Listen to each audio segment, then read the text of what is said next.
السلام علیکم، کیا حال چال ہے؟ اچھا، میں سوچ رہی تھی آخر کیا وجہ ہے کہ بعض دفعہ ہماری پولیس اگر اپنے یعنی ایسے مجرموں کو پکڑتی ہے جس کا جرم ناقابل تلافی ہے، جس سے بہت بڑا جرم کیا ہوتا ہے، ان کو کورٹ میں پروڈیوس کرنے کے بجائے باہری سی سی ڈی، ہم نے اکثر سنا ہے کہ سی سی ڈی اہلکار نے ان کو باہری مار دیا ہے اور ہم سمجھتے ہیں کہ انصاف ہو گیا ہے۔ فار دا ٹائم بینگ یس، ہم کہہ سکتے ہیں کہ انصاف ہو گیا۔ ابھی جس طرح سے یہ منتہا کا کیس ہے، سرگودا میں ایک بچی کا ریپ ہوا اور سی سی ڈی اہلکار نے جو مین ایکیوزڈ تھا ارسلان، اس کو مار دیا اور ہم کہہ رہے ہیں کہ جی انصاف مل گیا ہے ان کو۔ بٹ کیا یہ لانگ ٹرم سلیوشن ہے؟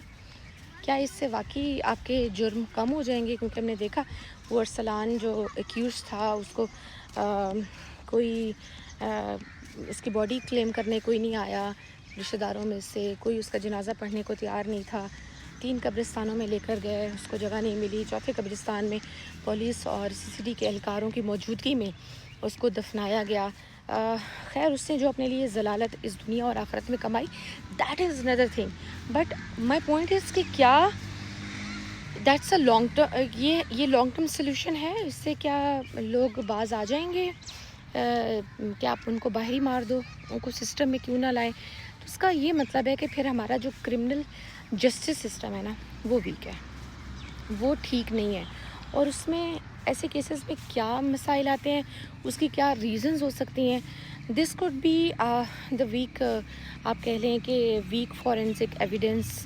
یوزلی کیا ہوتا ہے کہ جب پولیس اس طرح کے کیسز ہینڈل کرتی ہے تو وہ ایویڈنسز کو مس ہینڈل کر لیتی ہے، جیسے اس نے کوئی لیٹ میڈیکل ایگزامن کرایا یا اس طرح کے چکروں میں۔ تو کیا ہوتا ہے کہ جب آپ کا ایویڈنس ہی خراب ہو جائے تو وہ ٹرائل میں جانے سے پہلے ہی آپ کا کیس خراب کر دیتے ہیں۔ پھر دوسری ریزن ہو سکتی ہے جناب، وہ آپ کہہ لیں کہ لو کنوکشن ریٹ ہے، کہ پاکستان میں ہم نے دیکھا ہے کہ 2 to 3% کنوکشن ریٹ ہے یہاں ریپ کیسز کا، جس کی وجہ سے ہم نے دیکھا ہے کہ بعض دفعہ تو کیسز ٹرائل میں ہی کہیں نہ کہیں گم ہو جاتے ہیں۔ پھر تیسری بڑی ریزن ہے وکٹم بلیمنگ کلچر جو ہے، وہ اسپیشلی کورٹس میں، کہ کورٹ میں وکٹم وہاں جانے سے گھبراتا ہے کہ اگر میں وہاں چلا گیا تو یہ جو یہی جج صاحبان اور جو لائرز ہیں وہ اس طرح کے سوالات پوچھیں گے، اس کے کردار کشی کریں گے، اس کے ماضی کے بارے میں اس کا ماضی اچھالیں گے، تو وکٹم ریلکٹنٹ فیل کرتا ہے۔ اوبویسلی اٹس ناٹ ایزی کہ اس طرح کی باتیں اور اس طرح کے چبھتے سوالات ہوں جو آپ کے کریکٹر پہ سیدھی بات لے کر آئیں، چاہے آپ جتنے بڑے وکٹم ہوں اس چیز کے۔ تو اس وجہ سے بھی ہم نے دیکھا ہے کہ high court, even Lahore high court self is flagged for such criticism. تو یہ ریزن ہو سکتی ہے کہ ہم بہت زیادہ کرتے ہیں۔ پھر ہم نے دیکھا ہے کہ جناب کے آؤٹ آف کورٹ سیٹلمنٹس ہو جاتی ہیں، کمپرومائزز ہو جاتے ہیں، اسپیشلی رورل ایریاز میں جو ہے نا، پنچایت جرگا سسٹم ہوتا ہے، وہ بہت زیادہ پریشرائز کرتا ہے فیملیز کو کہ جی آپ قانونی چارہ گوئی نہ کریں بلکہ اپنے معاملات یہیں ان جرگوں میں اور پنچایتوں میں سیٹل کر لیں۔ تو اس وجہ سے بھی کافی ساری فیملیز جو ہے نا وہ کورٹ میں نہیں آتی۔ ریپ کیسز کے حوالے سے میں بات کر رہی ہوں۔ پھر ہے جناب سلو ٹرائلز، یہ بھی ایک بہت بڑی ریزن ہے کہ ایسے کیسز نا ڈریگ بہت ہوتے ہیں، بہت لمبے چلتے ہیں، جس کی وجہ سے کیا ہوتا ہے جو گواہ ہوتے ہیں وہ بھی with the passage of time they lose their interest, اور اس وجہ سے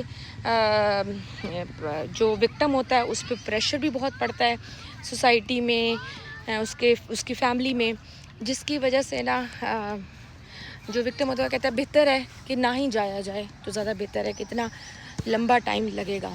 ابھی آپ دیکھ لیں جو موٹر وے گینگ ریپ ہوا تھا وہ 2020 میں ہوا تھا، اور اس کو انصاف اب آ کے اس سال آ کے ملا ہے 2026 میں۔ 6 سال امیجن جس پہ گزری ہوگی، اس نے یہ 6 سال کس اذیت میں گزارے ہوں گے۔ تو جب آپ کے کنوکشن اتنی سلو ہو، پھر انصاف لوگوں کو اتنا سلو ملے، تو لوگ پھر اس کرمنل جسٹس سسٹم میں نہیں آتے۔ تو یہ وہ مسائل ہیں۔ اس کا مطلب ہے کہ ہمیں اپنا کرمنل جسٹس سسٹم جو ہے نا اس کو اسٹرانگ کرنے کی ضرورت ہے۔ لوگوں کو یقین آئے کہ یس، اگر ہم جائیں گے، ہم عدالت کا دروازہ کھٹکھٹائیں گے تو وہاں سے ہمیں ضرور انصاف ملے گا. یہ چیز اگر نہیں ہوگی، اس کے لیے اپنے قانون، اپنے لاز اسٹرانگ بنائیں، اپنے لاز کی امپلیمنٹیشن کو انشور کریں، اور سزائیں فوری ہونی چاہیے، تیز جسٹس، سو دیٹ کہ تیز ان کو انصاف ملے اور فوری انصاف ملے. تبھی لوگ ٹرسٹ کریں گے اور تبھی یہ کیسز میں کمی آئے گی.